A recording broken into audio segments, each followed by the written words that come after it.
Hello students, welcome to all of you on this very bright and result ensuring platform of Science World and Sri Science Academy. This is your biology mentor Dr. Rajesh Tiwari. Students, आज हम लोग एक बहुत ही fascinating और important topic की शुरुआत करने चल रहे हैं, जेनेटिक्स। जैसा कि आपको बोर्ड पे दिखाई दे रहा है, इंट्रोडक्टरी जेनेटिक्स। आज जेनेटिक्स में कुछ इंट्रोडक्टरी पॉइंट की हम बात आपसे करेंगे। स्टूडेंट देखिए, लास्ट 25 ईयर से हमारी टीचिंग हो रही है और अपने इस एक्सपीरियंस के आधार पे हम जो एक्वायर एंड अचीव किए हैं उसके आधार पे हम कह सकते हैं, यही बात मैं बार बार बोलता हूं आपसे कि सिलेक्शन का सबसे बड़ा जो गुरु मंत्र है, जो स्ट्रेटजी है, जो इसके लिए कहा जाए कि जो एकदम जो क्लू है वो ये है कि जो जनरल टॉपिक्स हैं या जो टॉपिक जो सब लोग कमांड कर लेते हैं उस टॉपिक पर तो हमारा कमांड होना ही चाहिए। कुछ ऐसे टॉपिक पे भी हमारा कमांड हो जाना चाहिए जिस पर मैक्सिमम लोगों के कमांड नहीं हो पाते, चाहे वो थोड़े से कॉन्सेप्चुअल टॉपिक हों, थोड़े से मैथमेटिकल टॉपिक भी अपने बायोलॉजी में आप जानते हैं। कुछ ऐसे टॉपिक जो थोड़े से बोरिंग टाइप के होते हैं उसको भी कई लोग छोड़ देते हैं। तो आपका जो टेक्निकल टॉपिक, थोड़ा सा कॉन्सेप्चुअल, थोड़ा सा मैथमेटिकल टॉपिक आप जानते हैं जेनेटिक्स होता है। और आने वाले समय, अभी कहना कुछ ठीक नहीं रहेगा, आने वाले टाइम में क्लासेस में आप देखेंगे कि हम थोड़ा सा जेनेटिक्स बाकी लोगों से हटके कराएंगे और अच्छा कराएंगे। देखिए भाई, आज के ज़माने में कुछ भी छिपा नहीं है, सब कुछ ओपन है, मार्केट में है, कोई हिडन क्लास किसी की नहीं है, सबको मालूम है किसी की क्या क्वालिटी है। तो आप चाहे तो सब कंपेयर करते रहिए। हम तो हर टॉपिक को कहते हैं कि हर टॉपिक को आप कंपेयर करते रहिए, जहाँ पे अच्छा मिले वहाँ पे पढ़िए। तो चलिए, बहुत ज़्यादा बात ना करते हुए आज हम इस टॉपिक की शुरुआत कर रहे हैं। थोड़ा सा कॉन्सेप्चुअल टॉपिक है, मैथमेटिकल टॉपिक है, ट्रिकी टॉपिक है, और आप देखेंगे इन क्लासेस में कि हम कुछ ट्रिक्स के माध्यम से तमाम जो काफ़ी कॉम्प्लेक्स और टाइम टेकिंग चीज़ें होती हैं उसको हम बहुत ही सिंप्लीफाई कर पाएंगे। और इसको आप लोग जज करिएगा कि ये सब कुछ स्पेशल एंड एक्सक्लूसिव है कि नहीं। हमारे कहने से कुछ नहीं होता है, आप लोग देखिए, समझिए, और जैसा आप इसका असेसमेंट करें वही ठीक रहेगा। चलिए शुरुआत करते हैं हम लोग जेनेटिक्स की आज से। अब देखिए, जेनेटिक्स में डिफिनेशन सब हम जानते ही हैं, आप लोग ऑलरेडी पढ़े लिखे लोग हैं, हर बात जानते हैं मेरा मानना है। और उसी को थोड़ा सा हम लोग ब्रशअप करते हैं, उसके हम लोग होनिंग करते हैं, थोड़ा उसमें शाइनिंग ला देते हैं। हमारे एक्सपीरियंस का आपको थोड़ा फायदा मिल जाता है, और क्या, बाकी सबका पढ़े लिखे ही यहाँ पे। तो देखिए यहाँ पे है क्या, जेनेटिक्स का मतलब सब लोग जानते हैं। जेनेटिक्स को डिफाइन कैसे किया जाता है, अब बहुत जाते इसमें हम थ्योरेटिकल बात आपसे नहीं करेंगे, हम टेक्निकली सीधे अपने पॉइंट पे पहुंचने का प्रयास करेंगे बहुत जल्दी। फिर भी डिफिनेशन तो लिखना ही पड़ेगा कि जेनेटिक्स क्या होती है। तो आप क्या कहते हैं, study of heredity and variation, यही है ना। ये आप जानते हैं स्टडी होती है जेनेटिक्स क्या है, तो आप कहते हैं कि study of heredity and variation, heredity and variation, यही जेनेटिक्स है। अब इसी को थोड़ा सा एक्सप्लेन कर लेते हैं हम लोग, फिर आगे बढ़ लेते हैं। देखिए, हेरिडिटी का मतलब जो है ये होता है transfer of characters from parents to their offsprings, यानी माता पिता के लक्षणों का संतानों में जाना। यह कहा जाए शुद्ध हिंदी में कि पितृ पीढ़ी के लक्षणों का संतति पीढ़ी में जाना ही कहलाता है हेरिडिटी। यही बात है ना। तो लिखने कोई आवश्यकता है नहीं, आप जानते हैं सब लोग। ये आपका पॉइंट आपका हो गया। हेरिडिटी क्या है, तो आप कहेंगे माता पिता के लक्षणों का संतानों में जाना, या transfer of characters from parental generation to offspring generation, ये होती है हेरिडिटी। तो इसकी स्टडी जेनेटिक्स करती है। फिर यहाँ पर है वेरिएशन, हिंदी में आप कहते हैं इसको विभिन्नता। तो वेरिएशन का मतलब ये होता है कि आप जानते हैं कि एक ही जो पेरेंट्स हैं, पेरेंट्स के अगर कई संतानें हैं, चाहे वो प्लांट में ले लीजिए, एनिमल में ले लीजिए, या ह्यूमन बीइंग में ले लीजिए। तो ह्यूमन बीइंग में ही हम देख लेते हैं, अगर आप जानते हैं अपने आसपास देखते हैं आप कि एक ही माता पिता की कई संतानें हैं, तो उनकी जो ऑफस्प्रिंग्स हैं, उनके जो चिल्ड्रन हैं, उनमें सफिशिएंट सिमिलरिटी के साथ ही साथ पर्याप्त उसमें डिफरेंसेस भी आते हैं। तो उन्हीं डिफरेंसेस का नाम यहाँ पर होता है वेरिएशन। तो जेनेटिक्स क्या करती है, ये स्टडी करती है कि how the parental characters are transfer to their offsprings and how do different childrens of the same parent differ, या different offsprings of same parent differ in their characters. यानी एक ही माता पिता की संतानें या एक ही पेरेंट्स के जो ऑफस्प्रिंग्स हैं वो सिमिलरिटी के साथ साथ डिफरेंस कैसे या क्यों शो करते हैं, वो आपका होता है वेरिएशन। ये डेफिनेशनों के सब जानते हैं।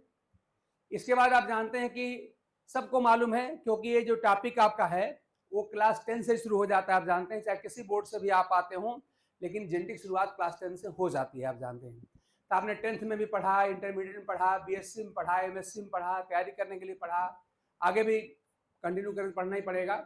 ये टॉपिक ऐसा है बहुत ग्राउंड लेवल से लेकर बहुत एडवांस लेवल तक का है, आप जानते हैं। अब इसके फादर जो है आप जानते हैं, जेनेटिक्स एजोल के फादर आप जानते हैं ग्रेगर जॉन मेंडल हैं। तो वो सब बेसिक बातों पे या हिस्टोरिकल बातों पे हम नहीं जाते, सीधे अपने टॉपिक पे आते हैं। तो टॉपिक अपना ये इनफैक्ट है कि आप जानते हैं कि सारी बात पता लगाने के लिए, हेरिडिटी और वेरिएशन का पता लगाने के लिए क्या करना होता है, क्रॉसेस करानी पड़ती हैं। और उन क्रॉसेस को कराने के लिए आप जानते हैं कि अपने क्वेश्चन पॉइंट ऑफ व्यू से हम बात करें सीधे सीधे, तो गैमेट्स बनाने पड़ते हैं।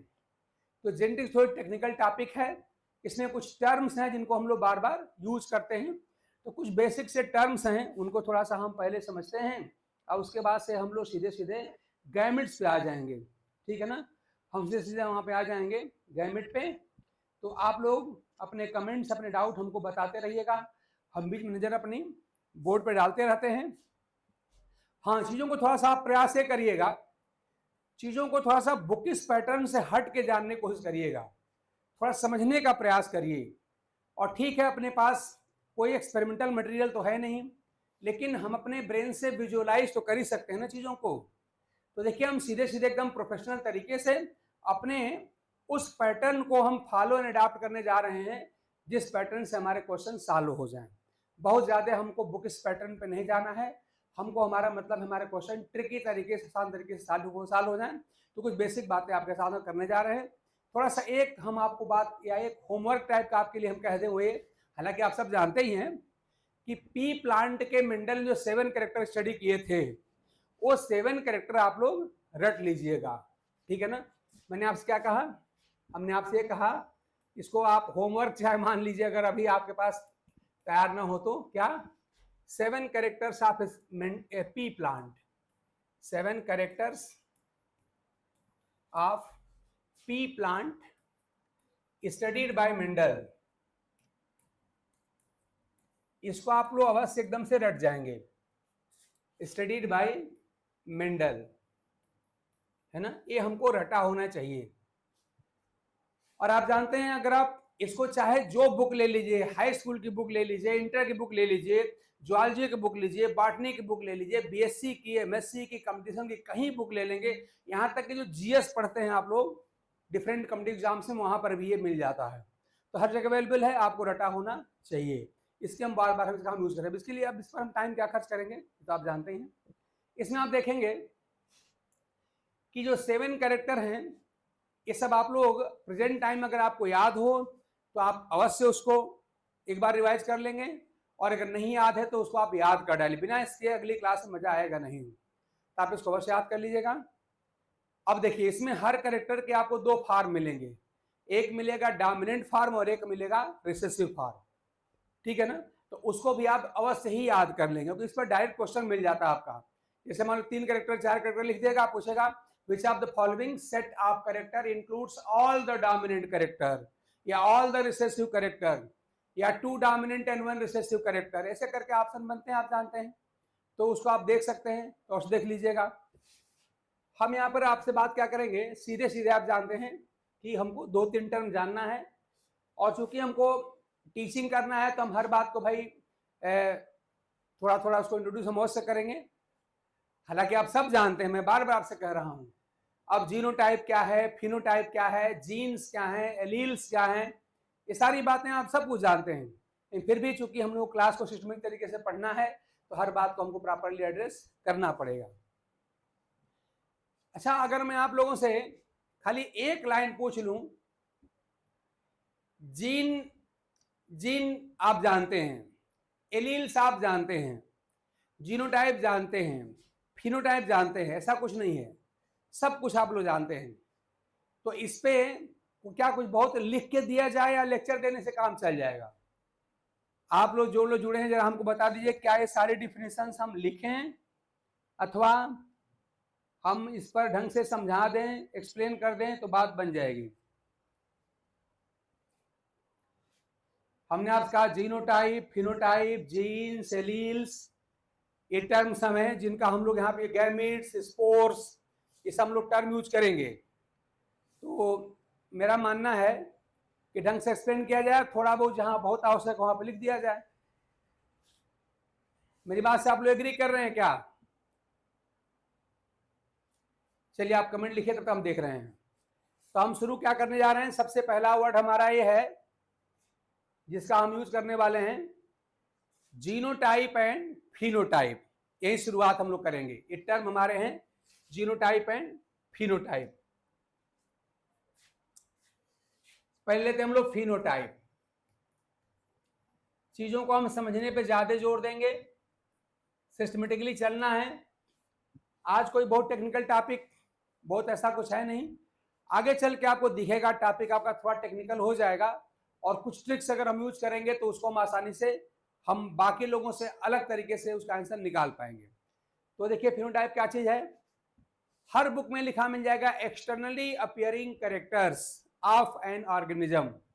किसी भी जीवधारी के, किसी भी प्राणी के जो बाहर से दिखाई देने वाले कैरेक्टर या लक्षण होते हैं वही कहलाते हैं फिनोटाइप। जैसे मान लीजिए हम किसी व्यक्ति की बात करें तो कोई व्यक्ति लंबा है कि बौना है, कोई व्यक्ति गोरा है कि सांवला है कि काला है। किसी प्लांट की बात करें तो उसका फ्लावर जो है वो कैसा है, ब्लैक है कि ग्रीन है कि व्हाइट है कि रेड है। प्लांट आपका टाल है कि ड्वार्फ है। ऐसे पी प्लांट के भी आप सुनकर पढ़े हुए हैं। तो किसी भी ऑर्गेनिज्म का, चाहे प्लांट हो चाहे एनिमल हो, वो कैरेक्टर जो बाहर से दिखता है वही कहलाता है फिनोटाइप। ये सब लोग जानते हैं। चलिए हम थोड़ा नोट कर दे रहे हैं। एक्सटर्नली अपियरिंग कैरेक्टर, शार्ट में लिखा जा सकता है एक्सटर्नली अपियरिंग कैरेक्टर्स, यही कहलाते हैं phenotype. Externally appearing characters are called phenotype. दूसरा टर्म क्या मिलता है हमको, जैसे मान लीजिए एग्जांपल के लिए हम लिख दें, थोड़ा सा हम एग्जांपल अगर लिख दें तो हम क्या लिखते हैं यहाँ पे, मान लीजिए हम लिख रहे हैं, देखिए ऐसा हम कह रहे हैं कि देखिए पी को आप लोग प्योर समझिएगा। जेनेटिक्स में पी का मतलब होगा प्योर और एच का मतलब होगा हाइब्रिड, है ना। तो मैंने दिया प्योर, हमने लिख दिया रेड, प्योर रेड लिख दिया हमने। एच मतलब हाइब्रिड, हाइब्रिड हमने टाल लिख दिया। ऐसे मान लिया हमने यहाँ पे प्योर, फिर दोबारा हमने यहाँ पे राउंड लिख दिया।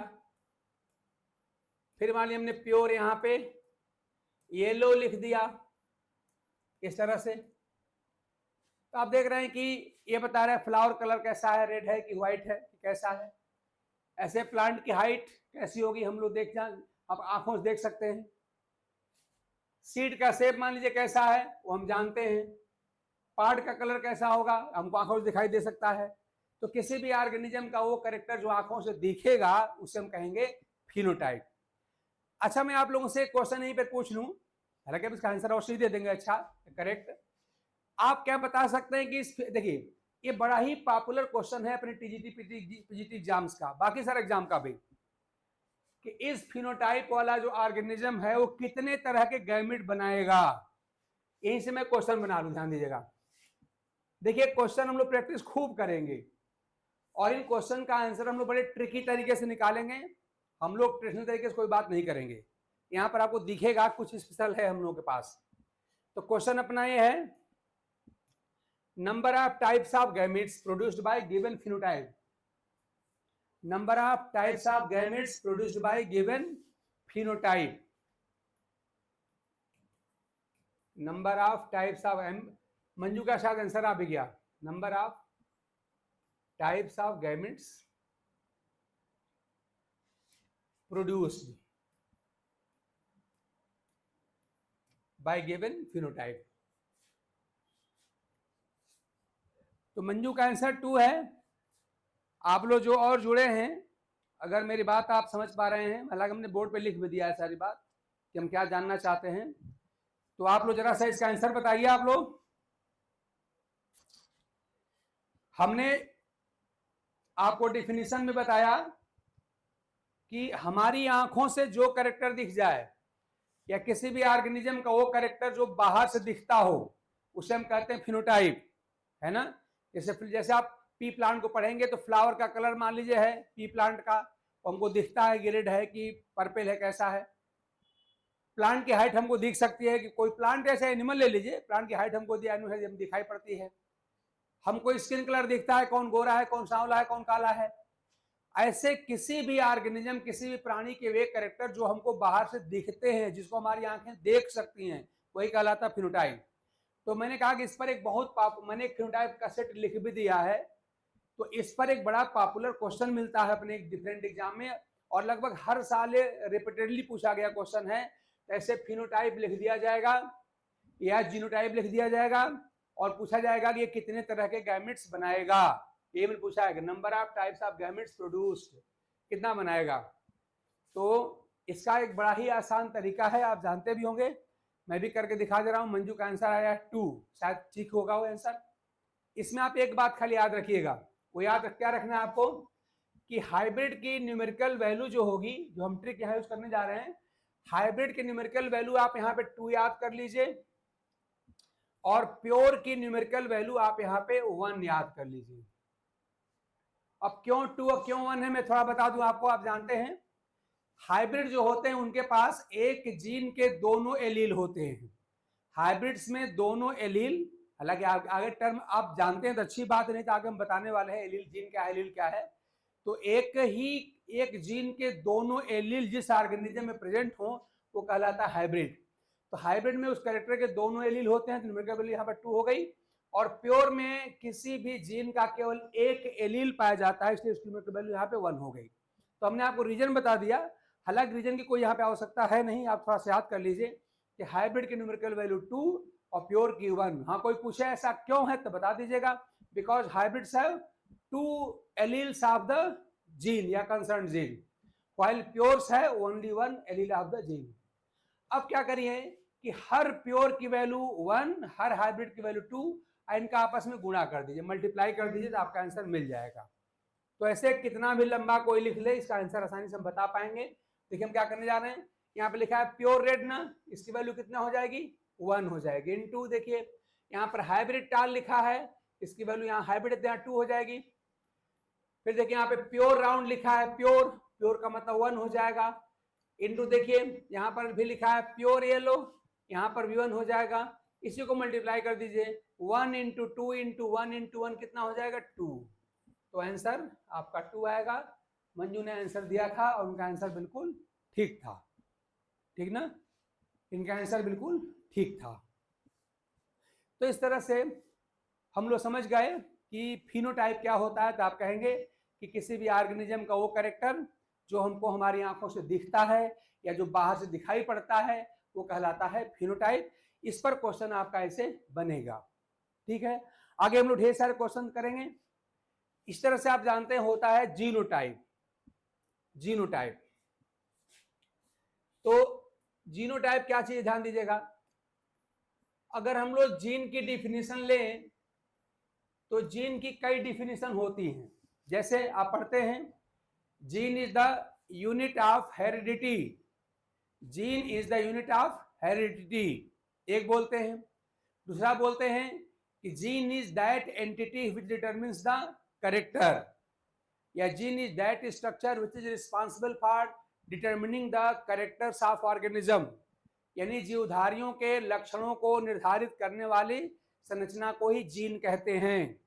जीवधारियों के लक्षणों को निर्धारित करने वाली संरचना को ही जीन कहते हैं, ये हो गई। तीसरी बात आप कहते हैं कि gene is the transferring vehicle of character from one generation to next generation, या एक पीढ़ी के लक्षणों को दूसरी पीढ़ी तक ले जाने के लिए जो व्हीकल है उसी का नाम है जीन। ऐसे ही 2 बात आप और याद कर लीजिए, वो ये है हालांकि आगे चल के जीन पर हम लोग कई और बातें करेंगे, जैसे सिस्ट्रॉन, रेकॉन, म्यूटान, ये सब जीन के ही कॉन्सेप्ट होते हैं। लेकिन जो चीज बहुत ही प्रैक्टिकेबल है, जिसको आप अवश्य ही जानते हैं और जानना भी चाहिए, वो ये है कि जीन हमारा जो होता है इसको आप रियलाइज कर सकते हैं बिल्कुल। जीन क्या होता है? सेगमेंट ऑफ डीएनए होता है। डीएनए का सेगमेंट खंड होता है। और डीएनए सब लोग जानते हैं क्या चीज है, उसका डिटेल आप पढ़े हैं और यहां भी पढ़ा जाएगा। तो डीएनए का एक टुकड़ा है कुछ शर्त के साथ, और वो शर्त क्या है कि उस डीएनए के सेगमेंट में कम से कम एक कैरेक्टर को डिसाइड करने की कैपेसिटी होनी चाहिए। हम क्या कर सकते हैं? डीएनए का वह सेगमेंट जो कम से कम एक कैरेक्टर को डिसाइड करे वो जीन कहलाता है। मैंने क्या कहा? मैंने कहा डीएनए का वो सेगमेंट जो कम से कम एक कैरेक्टर को डिसाइड करे वो जीन कहलाता है। इसको मैं लिख भी रहा हूं, segment of DNA which is capable। ये शर्त है, अगर इस शर्त का पालन नहीं करेगा डीएनए का सेगमेंट तो फिर वो डीएनए का सेगमेंट तो रहेगा बट जीन नहीं रहेगा। तो segment of DNA which is capable of regulating the expression, प्रकट होना, regulating the expression of at least one character, at least one character। हम जीन पर और ढेर सारी बात आपसे करेंगे, लेकिन अभी इतना ही। अच्छा देखिए, सारी बातें थोड़ा सा इसलिए भी जरूरी हैं क्योंकि जो लोग LTGIC को वेट कर रहे हैं, शायद इलेक्शन बाद जल्दी ही वो अनाउंस होने वाली है, उसमें आप जानते हैं कि वहां पर एक मेंस का पेपर होता है जिसमें आपको लिखना पड़ता है। तो उसके लिए हमारे पास कंटेंट इस तरह के चाहिए, ठीक है ना। तो ये होता है, ऐसे आपने पढ़ा होगा one gene one enzyme hypothesis. ये बात जरा याद रखिएगा, ये बात याद रखने लायक है क्योंकि यहाँ से क्वेश्चन पूछता है। हमारे लिए वही चीज लायक है। देखिए, एक तो भाई आप जानते हैं इंफॉर्मेशन कोई भी हो हमारे काम आएगी, आज नहीं तो क्या कल।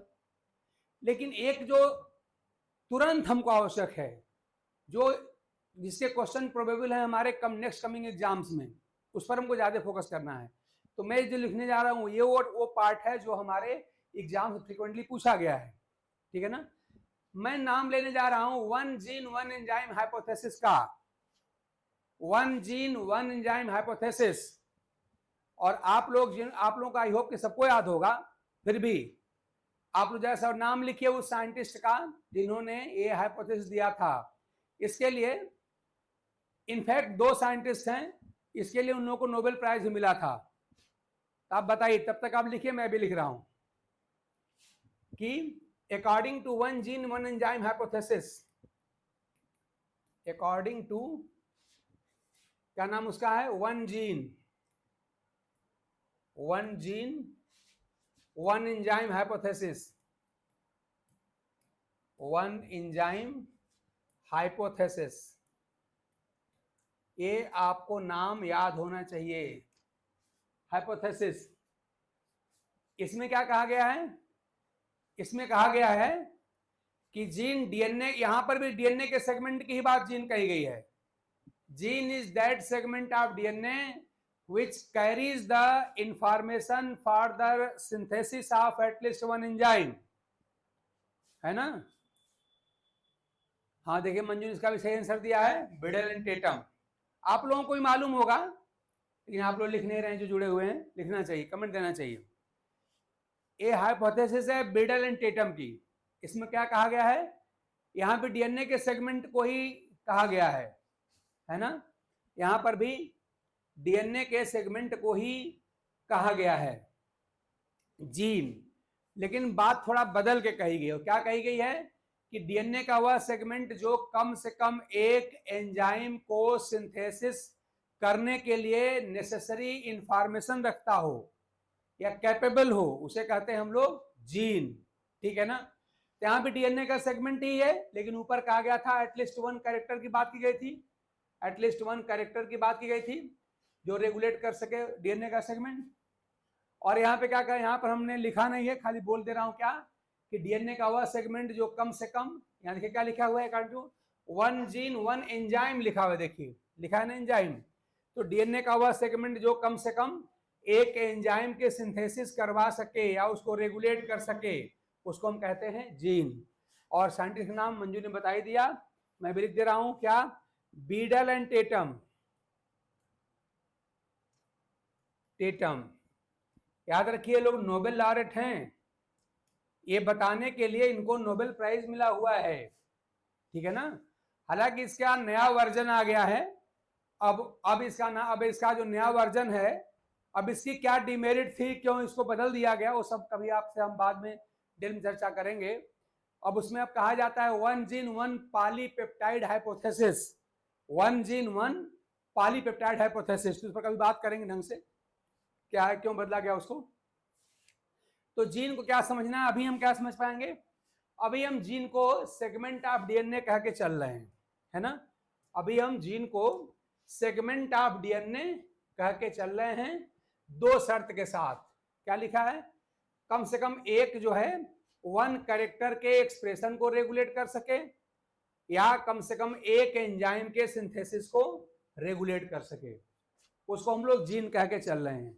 और ये बात डीएनए सबने स्ट्रक्चर पढ़ी है, सबको आइडिया है, डिटेल में हम यहाँ पर बात उसके बारे में बात करेंगे, बस उसी के टुकड़े को हम यहाँ पर जीन कह रहे हैं। लेकिन ध्यान दीजिएगा, each and every segment of DNA is not gene.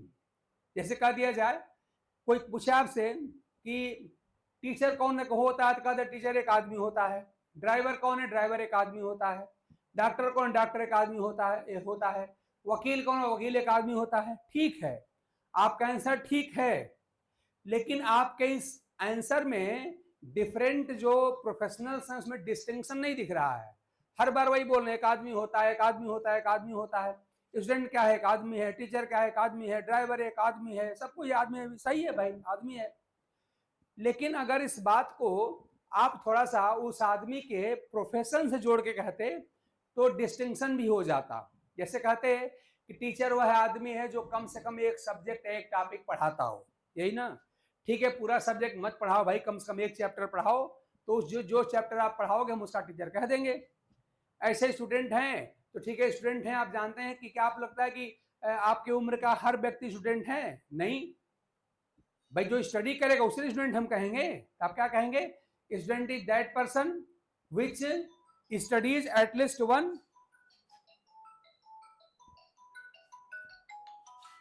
एक मिनट से लिया।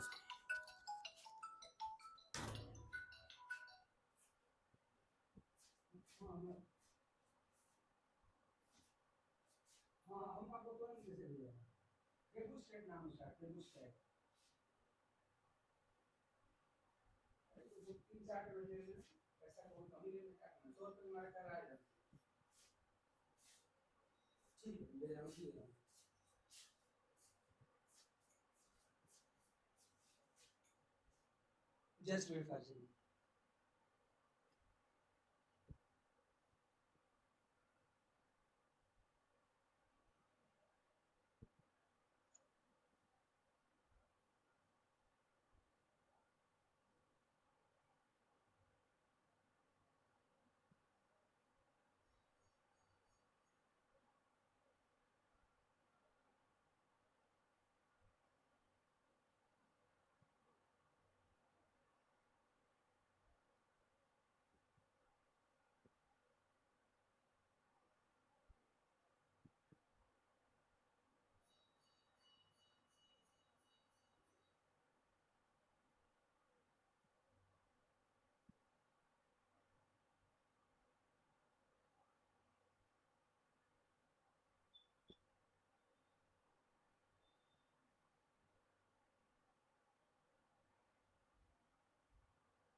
Sorry for interruption.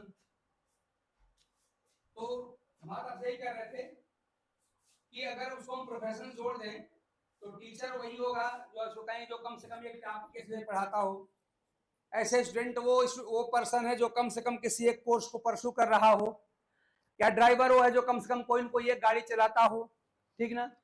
उसी तरह से याद रखिएगा कि डीएनए का सिर्फ वही सेगमेंट जीन है जो कम से कम एक कैरेक्टर को रेगुलेट करता हो या जो कम से कम एक एंजाइम के सिंथेसिस को रेगुलेट करता हो। इसका डिटेल आपके सिलेबस में याद करिए, हम लोग पढ़ते हैं डीएनए पहले ट्रांसक्राइब होता है तो आप जानते हैं आरएनए बनता है, फिर वो ट्रांसलेट होता है तो आप जानते हैं प्रोटीन बनता है। ये सब हम लोग पढ़ेंगे आगे चल करके, वहीं से बात आई है। तो मैं आपसे कह रहा हूं जीन, तो जीन के तमाम एस्पेक्ट हैं, हम लोग डिटेल में चर्चा करेंगे, लेकिन यहाँ पर प्रेजेंट टाइम में जीन का मतलब सिंपली डीएनए का सेगमेंट हम कह के चल रहे हैं। और ये कैपेबिलिटी उसके अंदर होना चाहिए कि कम से कम एक कैरेक्टर को एक्सप्रेस कर सके वो, या कम से कम एक एंजाइम के फॉर्मेशन को रेगुलेट कर सके, उसे हम जीन कह रहे हैं, ठीक है ना। अब देखिए एक वर्ड हमको और जरूरत पड़ेगी क्या, देखिए अभी जिस पर बात हम कर रहे थे वो क्या था, जीनोटाइप। तो होता क्या है, जब आप कह रहे हैं कि क्या होता है कि हमारे कैरेक्टर को रेगुलेट करता है वो, इसका मतलब हमारे किसी भी ऑर्गेनिज्म के जो भी कैरेक्टर्स हैं उसको कोई जीन ही रेगुलेट करता है। इसका मतलब अगर हमारे पास सेट्स ऑफ कैरेक्टर्स हैं तो हमारे पास सेट्स ऑफ जीन भी होने चाहिए, because each and every character is controlled by a particular type of gene. तो अगर हमारे पास कैरेक्टर के तमाम हमारे पास सेट हैं, ढेर सारे कैरेक्टर हमारे हैं, तो उसमें जी हमारे पास जीन होने चाहिए कम से कम। तो होता क्या है, किसी भी ऑर्गेनिज्म के जो जीन का एक सेटअप होता है, जो जेनेटिक कॉम्बिनेशन होता है या जो जेनेटिक मेकअप होता है, उसी को हम कहते हैं जीनोटाइप। यानी हम देखिए कैसे लिख सकते हैं जीनोटाइप को, थोड़ा सा देखिए हमने बता दिया यहाँ पर, आगे हम आगे बात कर ले रहे हैं यहाँ पे कि जीनोटाइप क्या चीज है। इस पर बेस्ड एक क्वेश्चन भी हम लोग देखेंगे अभी अच्छा सा कि जीनोटाइप क्या चीज है। तो एक लाइन में याद रखिए क्या, जेनेटिक मेकअप। इसी लैंग्वेज का यूज करके क्वेश्चन पूछा गया है, genetic makeup of organisms,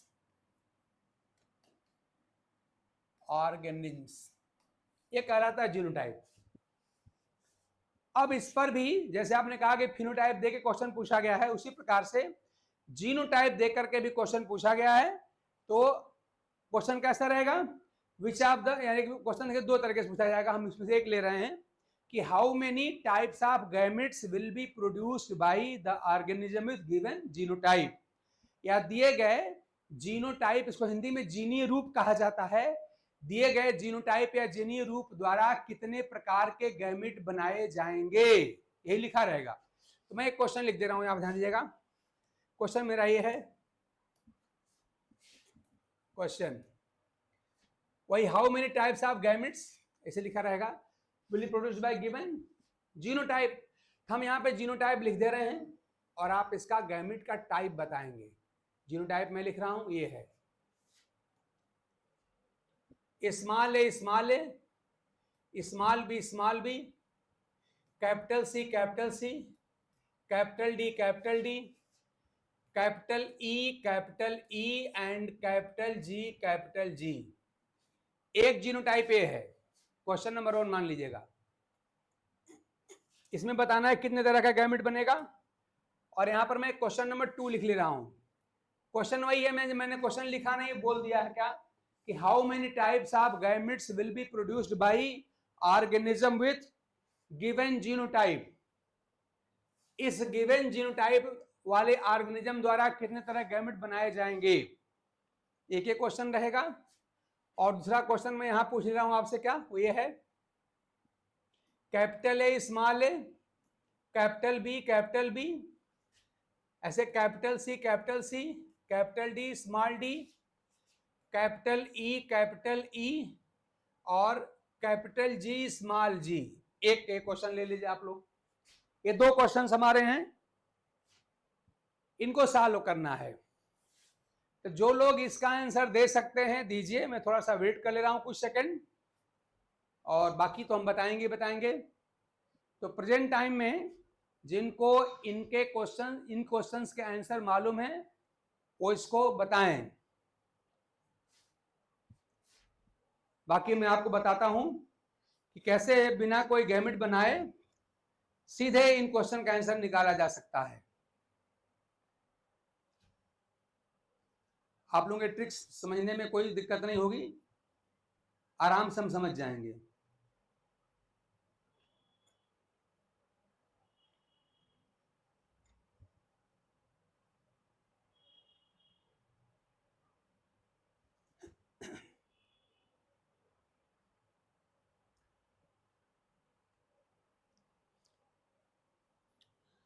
Manju ने आंसर दिया है 1 और 8, और मंजू का आंसर सही रहता है, इसका भी आंसर सही होगा। देखिए इसमें आप एक बात खाली समझें, जिसका डिटेल अभी हम करने वाले हैं वो ये है कि अगर देखिए इस पर मैं कोई साइंस नहीं लगाने जा रहा हूं, एकदम मैं एक सिंपली एक सामान्य बात बोलने जा रहा हूं, साइंस इसको मानिएगा ही मत, हालांकि है तो साइंस जेनेटिक्स है। आप खाली ये देखिएगा कि पेयर में कितने प्रकार के लेटर हैं, ये जोड़े में कितने प्रकार के लेटर हैं, तो जितने टाइप के लेटर होंगे वही उसकी न्यूमेरिकल वैल्यू हो जाएगी। देखिए हम लोगों ने पीछे देखा था इसके पहले कि यहाँ पे शब्द लिखे थे, रेड लिखा था, कहीं कहीं टाल लिखा था, कहीं ग्रीन लिखा था। तो अगर देखिए अगर हम बिल्कुल नॉन साइंटिफिक तरीके से खाली जनरल इंटेलिजेंसिया का यूज करके बात करें, तो जो कैरेक्टर वर्ड में लिखा रहेगा उसको हम समझेंगे फिनोटाइप, और जहां पे ऐसे लेटर लिखे उसे कहेंगे हम लोग जीनोटाइप। ये बात कहा जाएगा। तो अब आप समझिए जहां पे ऐसे लेटर लिखे हों, जीनोटाइप लिखे हों, वहां पे क्या समझिए कि जिस पेयर में 2 टाइप के लेटर होंगे उनकी न्यूमेरिकल वैल्यू 2 हो जाएगी।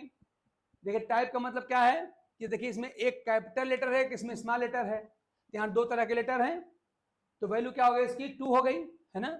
तो इसकी न्यूमेरिकल वैल्यू देखिए यहाँ पे 2 हो गई, और जहां पे खाली एक ही तरह के कैरेक्टर या लेटर्स होंगे उनकी वैल्यू यहाँ पे 1 हो जाएगी। तो देखिए यहाँ पे खाली ओनली 1 टाइप के लेटर हैं, इनकी वैल्यू यहाँ पर 1 हो जाएगी, यहाँ पे 2 टाइप की इनकी वैल्यू यहाँ पे 2 हो जाएगी, है ना। तो बड़ी सिंपल सी बात है, बिना कोई साइंस यूज किए, बिना कोई जेनेटिक्स का कॉन्सेप्ट यूज किए इसका हम आंसर निकाल सकते हैं। मतलब एक नॉन साइंस ग्राउंड का पर्सन भी इसका आंसर बता सकता है, ठीक है ना। थोड़ा साइंस के टर्म में अगर बात करेंगे तो हम लोग आगे पढ़ेंगे, हम लोग एलीलिक कॉम्बिनेशन पढ़ेंगे, और वहां पर हम लोग पढ़ेंगे कि अगर पेयर के दोनों एलील, ध्यान वहां पर हम लोग एलील वर्ड पढ़ेंगे, और एलील में पढ़ेंगे कि हर जीन के दो अल्टरनेटिव फॉर्म्स होते हैं, एक डोमिनेंट फॉर्म और एक रिसेसिव फॉर्म। हम बोलेंगे वहां पर कि each gene has 2 alternative forms, है ना। हर जीन के 2 अल्टरनेटिव फॉर्म होते हैं, और अल्टरनेटिव का मतलब क्या है, एक डोमिनेंट और एक रिसेसिव, ठीक है ना। और यही दोनों अल्टरनेटिव फॉर्म एक दूसरे के एलील कहलाते हैं।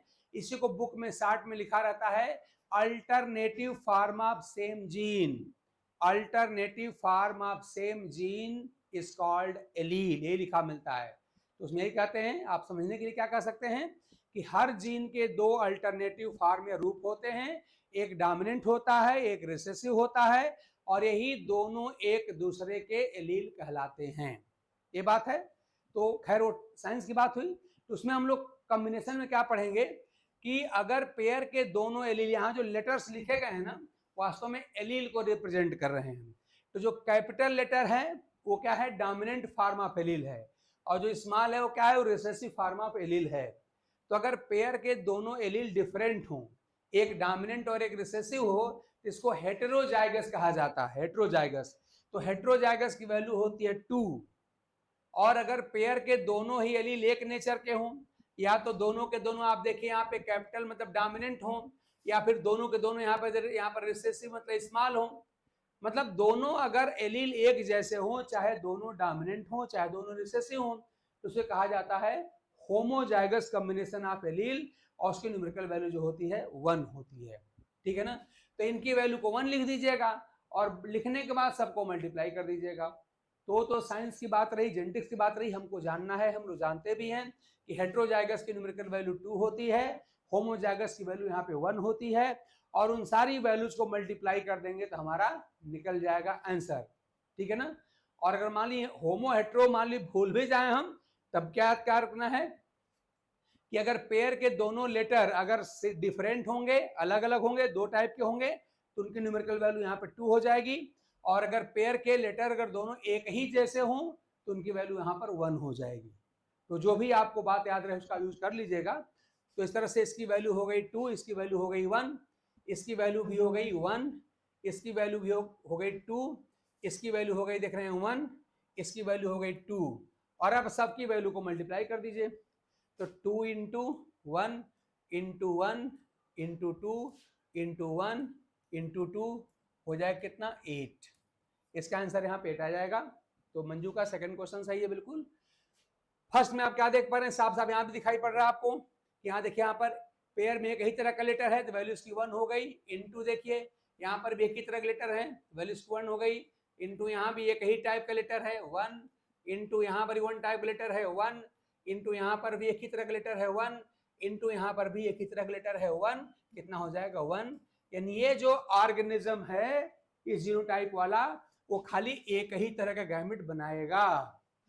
इसका मतलब ये हुआ कि कौन सा ऑर्गेनिज्म कितने तरह के गैमेट बनाएगा, उसके जीनोटाइप अथवा फिनोटाइप की लंबाई देख के मत अनुमान लगाइएगा।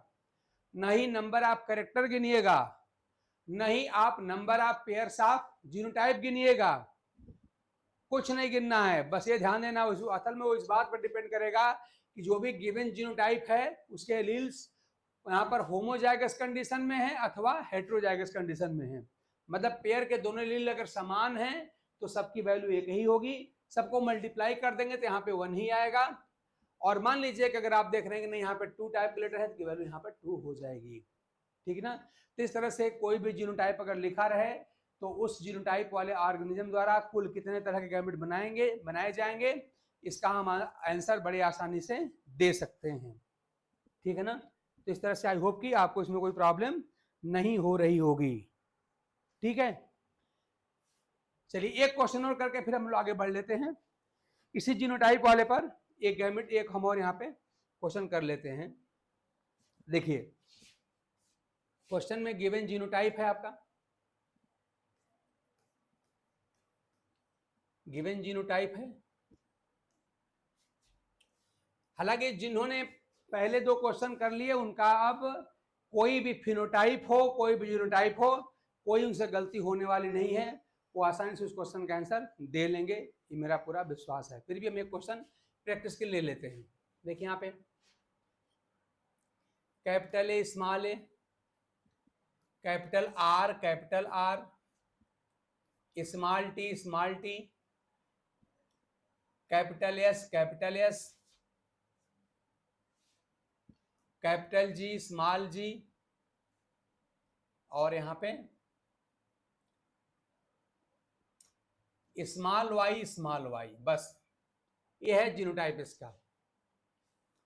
आप लोग जल्दी से इसका आंसर बता दीजिए कि इस जीनोटाइप वाला जो ऑर्गेनिज्म है वो कितने टाइप के गैमेट बनाएगा। और आपने ये दोनों तरह के क्वेश्चन पे आपने थोड़ा सा प्रैक्टिस कर लिया तो आपके एक क्वेश्चन की गारंटी हो जाएगी, ठीक है ना। आपके एक क्वेश्चन की गारंटी हो जाएगी, मतलब कि कोई फिनोटाइप दिया हो तो आपको number of type of gamete निकालने आता हो, और कोई भी अगर जीनोटाइप लिखा हो तो number of type of gamete निकालने आता हो, तो आपका एक क्वेश्चन गारंटी से हो जाएगा आपके एग्जाम में, है ना। बताइए, इसका आंसर मंजू ने दिया है 4। बाकी लोग भी आई होप कि अब सॉल्व कर पा रहे होंगे, आपको कमेंट लिखने चाहिए, आंसर लिखने चाहिए। तो बड़ा आसान तरीका है, हम लोग देख ही लिए हैं क्या है वो प्रोसेस। क्या ये है कि अगर पेयर में 2 तरह के लेटर हैं तो न्यूमेरिकल वैल्यू यहाँ कितनी हो जाएगी, 2 हो जाएगी। 2 इंटू देखिए यहाँ पे खाली एक ही तरह के लेटर हैं, दोनों कैपिटल आर है तो 1 हो गया। यहाँ देखिए दोनों ही स्मॉल टी है, एक ही तरह का है तो 1 हो गया। यहाँ देखिए दोनों ही आप देख रहे हैं कैपिटल एस एक ही तरह का है तो 1 हो गया इसकी न्यूमेरिकल वैल्यू। यहाँ देख रहे हैं कि ये कैपिटल जी, स्मॉल जी, 2 तरह के लेटर्स हैं तो यहाँ पर 2 हो गया। इंटू यहाँ देखिए खाली एक ही तरह के लेटर हैं तो यहाँ पे 1 हो जाएगा। कुल कितना हो जाएगा आप देख रहे हैं, गुणा करके देख लीजिए तो आपका 4 आएगा, यानी आंसर आपका बिल्कुल ठीक है, ठीक है ना। तो आई होप कि इसमें कोई प्रॉब्लम किसी को होना नहीं चाहिए, ठीक है। अब थोड़ा सा अब इस तरह प्रैक्टिस आप और कर सकते हैं लिख करके, या पिछले साल के पेपर आप सॉल्व कर सकते हैं। आप देखें कोई क्वेश्चन आपसे गलत नहीं हो रहा है, ठीक है ना। तो जैसे हमने जीन टर्म को एक्सप्लेन किया है वैसे ही हम यहाँ पे एलील टर्म को एक्सप्लेन करने चल रहे हैं। हालांकि हमने बता दिया पहले ही कि हर जीन के दो जो होते हैं अल्टरनेटिव फॉर्म होते हैं वो कहलाते हैं एलील्स। शायद एक बात समझिएगा, अभी हम लोग जितनी बातें कर रहे हैं वो सारी बातें मेंडेलियन जेनेटिक्स से कर रहे हैं। जब हम मॉडर्न जेनेटिक्स में जाएंगे तो वहां पर बातें बदल जाएंगी। जैसे आप यहाँ पे क्या कह रहे हैं, आप ये कह रहे हैं कि अगर यहाँ पे एक जीन है, वन जीन है, तो आप यहाँ क्या कह रहे हैं कि इसके 2 एलील्स हैं, एक इसमें से डोमिनेंट होता है और एक यहाँ पर रिसेसिव होता है, और इस तरह से कितना हो जाएगा, 2 एलील हो जाएंगे, 2 एलील्स होंगे। और जिस कॉन्सेप्ट में ये बात कही जाती है उसे कहते हैं डाई एलिलिक कॉन्सेप्ट। ये कहलाता है डाई एलिलिक कॉन्सेप्ट।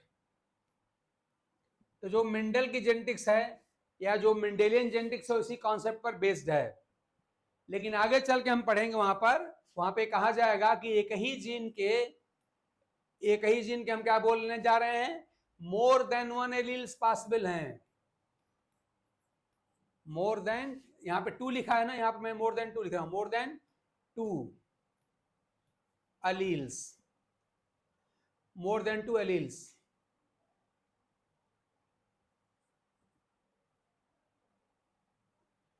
यहां कह रहे हैं 2 एलील्स, यहां क्या बोल रहे हैं, मोर देन 2 एलील्स। ध्यान दीजिएगा, बात बदल गई।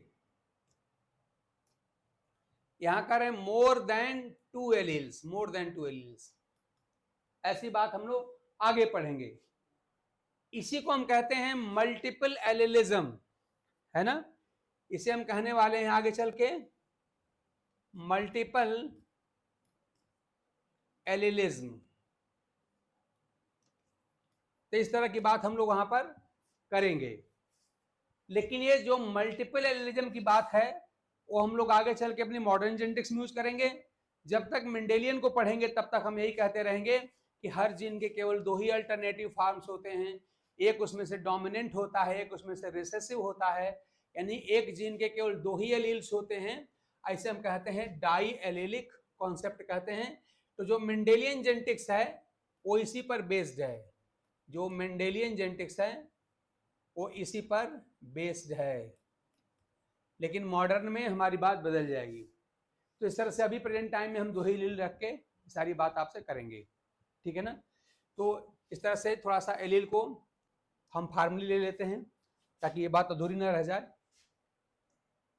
तो अगर हम एलील की बात करें आपसे, एलील, तो देखिए ऐसा है कि आप पूरा टर्म है एलीलोमार्फ, एलीलोमार्फ है, और इसी एलीलोमार्फ को ही हम शार्ट में एलील कहते हैं, है ना। पूरा टर्म क्या है, एलीलोमार्फ, और इसी एलीलोमार्फ को हम शार्ट में एलील कहते हैं।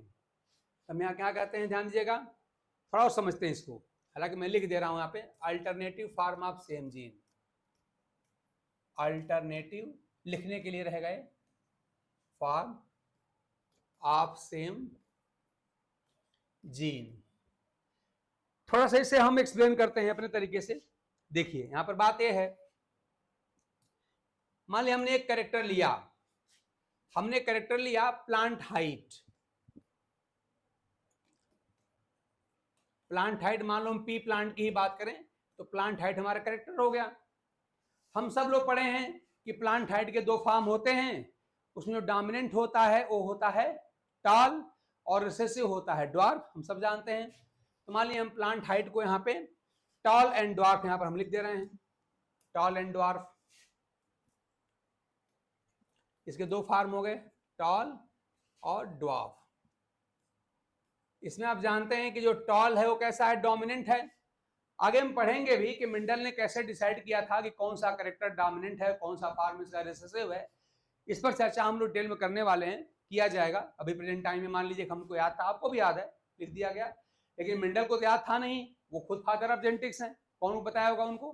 तो उन्होंने कुछ स्पेशल सेट्स, जो स्पेशल टेक्निक्स उन्होंने यूज किया था एक्सपेरिमेंट या क्रॉस कराने की, जिसके आधार पे वो बता पाए थे। और वो टेक्निक इतनी इंटेलिजेंट थी कि आज भी उसका यूज किया जाता है, ठीक है ना। तो चलिए देखेंगे उसको भी आगे हम। अभी प्रेजेंट टाइम में टॉल और ड्वार्फ दो आप जानते फॉर्म होते हैं। अच्छा, फिर आप क्या कर रहे हैं, कह रहे हैं कि हर करेक्टर का कोई न कोई आप जानते हैं कि जीन होता है, इसका कोई न कोई आप जानते हैं जीन होगा, क्योंकि हम बाय डिफिनेशन जानते हैं जीन क्या होता है। जीन डीएनए का वो सेगमेंट होता है जो कम से कम एक कैरेक्टर को डिसाइड करता हो, या ये भी हम कह सकते हैं इसका उल्टा, each and every character is controlled by a particular gene. तो हर लक्षण के कोई न कोई जीन तो होंगे ही होंगे। यहाँ पर जीन होगा तो उस जीन को हम क्या करते हैं, किसी इंग्लिश अल्फाबेट से लिखते हैं। अब देखिए, लिखने का तरीका ये होता है, जो इंटरनेशनल जो क्राइटेरिया है वो ये है, ध्यान दीजिएगा, कि हम जो जीन्स हैं उनको रिप्रेजेंट किससे करते हैं, तो जो रिसेसिव फॉर्म होता है उसके पहले लेटर को लिखते हैं, यानी कि प्लांट हाइट को डी से लिखा जाना चाहिए।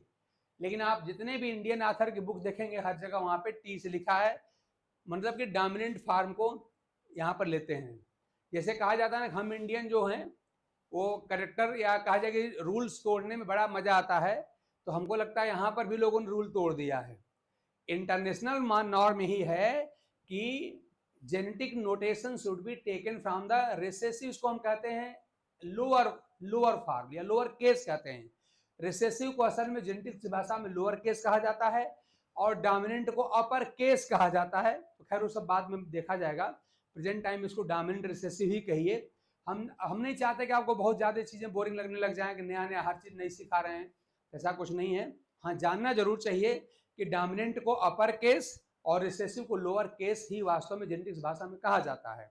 और जेनेटिक्स का जो होता रूल है, याद रखिएगा कि जो रिसेसिव जो फॉर्म होता है उसका पहला लेटर हम जीन को लिखने में यूज करते हैं। लेकिन बुक्स में चूंकि आपको यहाँ पे टाल का टी मिलेगा, तो मैं भी वही कर रहा हूँ, मैं भी इंडियन ही हूँ, मैं भी यहाँ पे टाल लिखने जा रहा हूँ, हालांकि ये सही नहीं है, फिर भी चलिए लिख लेते हैं। तो जीन को मान लीजिए हम आप क्या कर रहे हैं, हिंदी में लिख रहे हैं ऐसे टी से, हिंदी में हम टी से लिख रहे हैं।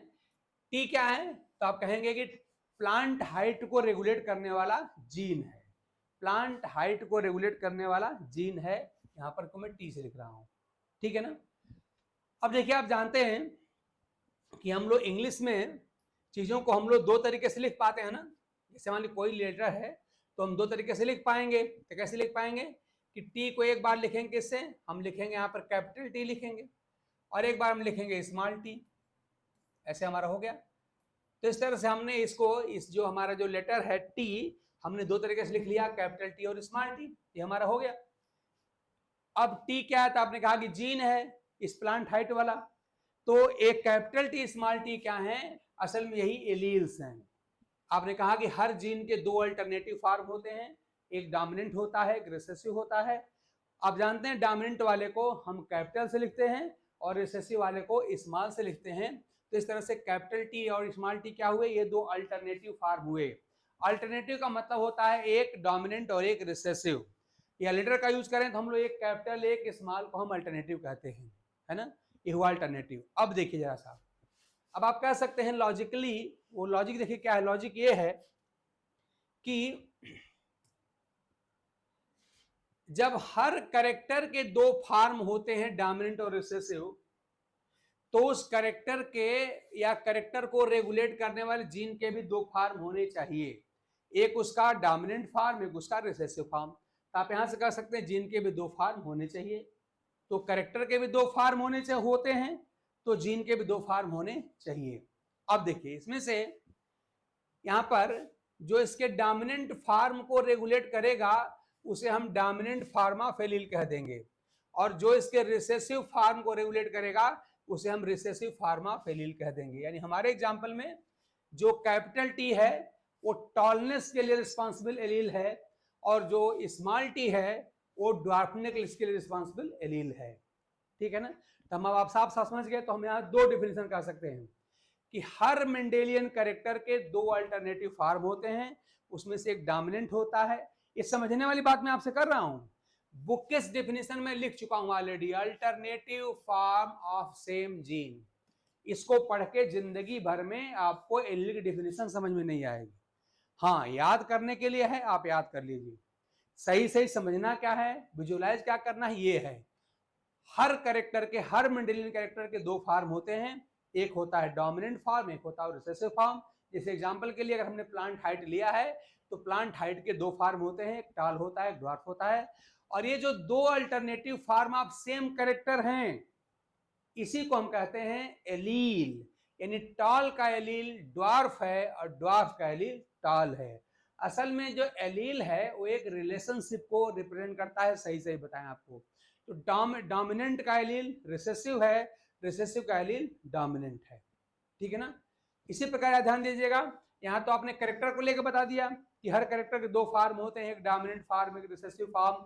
तो डोमिनेंट का एलील रिसेसिव है, रिसेसिव का एलील डोमिनेंट है, यानी टॉल का एलील ड्वार्फ हुआ, ड्वार्फ का एलील टॉल हुआ।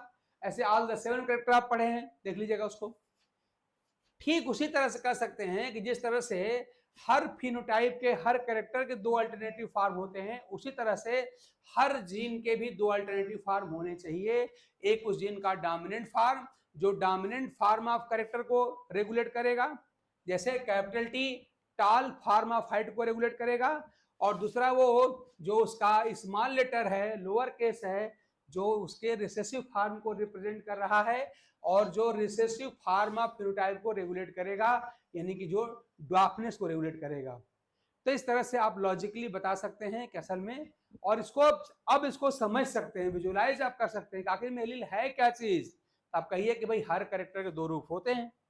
इसका प्रूफ क्या आपके पास है? तो आपके पास मेंडल के सारे एक्सपेरिमेंट्स हैं, उनके द्वारा बताया गया ऑल द 7 कैरेक्टर के दो दो फॉर्म हैं, उन पर पता नहीं कितने रिसर्च हो चुके हैं।